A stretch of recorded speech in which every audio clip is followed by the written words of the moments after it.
چلیے بات کرتے ہیں 14 جولائی کی، جب بھارت نے اپنا تیسرا مشن چندریان 3 چاند کی طرف روانہ کیا،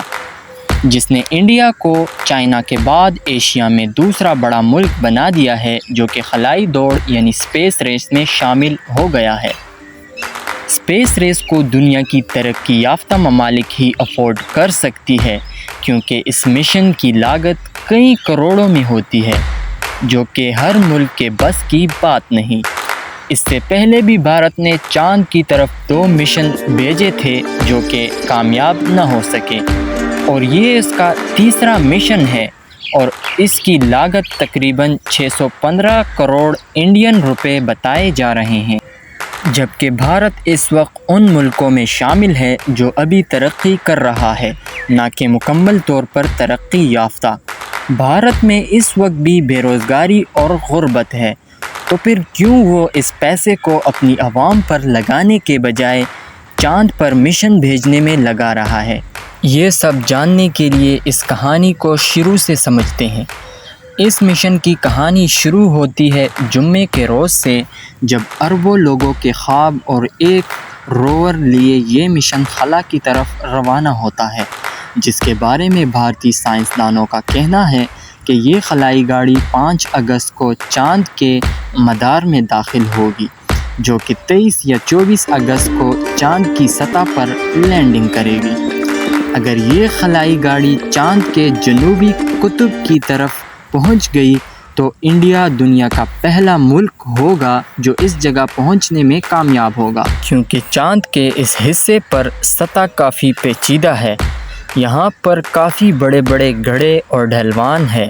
کچھ گڑھوں میں تو اربوں سال سے سورج کی روشنی تک نہیں پہنچی، اور یہاں کا درجہ حرارت -203 ڈگری ہے، جس کی وجہ سے اس جگہ پر سائنسی آلات چلانا بھی کافی مشکل ہے۔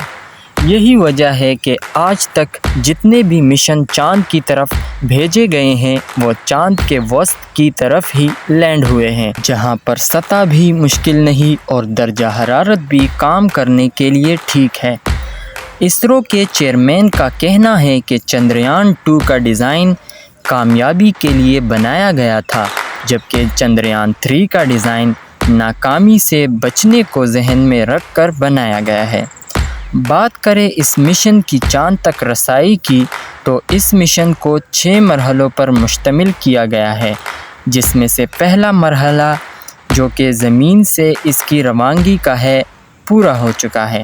جبکہ دوسرے مرحلے میں راکٹ کی علیحدگی، تیسرے میں اس کا زمین کے گرد چکر لگانا، اور چوتھے مرحلے میں چاند کے مدار میں داخل ہونا شامل ہے، جبکہ 5ویں مرحلے میں پروپلشن موڈیول سے لینڈنگ کی علیحدگی، اور جبکہ چھٹے اور آخری مرحلے میں اس کا چاند کی سطح پر لینڈنگ ہونا شامل ہے۔ اب بات کرتے ہیں 2 دفعہ کامیاب نہ ہونے کے باوجود تیسری بار بھی اس مشن کو چاند پر بھیجنے کی۔ چونکہ ہر سال بھارت اسپیس ایجنسی کو بہت سارا بجٹ دیتی ہے، تو آخر اسے بھی اس قابل ہونا چاہیے کہ وہ ناسا کی طرح کمائی کے قابل ہو سکے۔ کمائی اس طرح سے کہ کسی بھی سیٹلائٹ کو لانچ کرنے کے لیے دوسرا ملک کافی بڑی رقم چارج کرتا ہے، جیسا کہ پاکستان چائنا کے ذریعے اپنے سیٹلائٹ کو خلا میں بھیجتا ہے۔ اسپیس ٹیکنالوجی مستقبل کے اندر ایک بڑی انڈسٹری ہونے والی ہے، خاص طور پر اسپیس ٹورزم، سیٹلائٹ، انٹرنیٹ اور ڈیٹا سیلنگ جیسے بزنس۔ یہ ایسے بزنس ہے جو کسی بھی ملک کی اکانومی کو کافی بدل سکتی ہے، لہٰذا بھارت کا یہی خیال ہے کہ وہ اپنا پیسہ اسپیس کے اندر انویسٹ کر کے 10 گنا منافع کما سکتا ہے، جبکہ یہ مشن بھارت کے ملٹری اور سیکیورٹی کے لیے بھی بہت اہم ہے، کیونکہ مستقبل میں جس ملک کی سیٹلائٹ ٹیکنالوجی سب سے اچھی ہوگی، مستقبل کی جنگوں میں اس کا پلڑا بھی بھاری ہوگا۔ اس کے ساتھ ساتھ اس مشن سے وہ چائنا اور پاکستان پر بھی نظر رکھنا چاہتا ہے۔ یہی سوچ بھارت کو تیسری مرتبہ اس مشن کی طرف کھینچ کر لائی ہے۔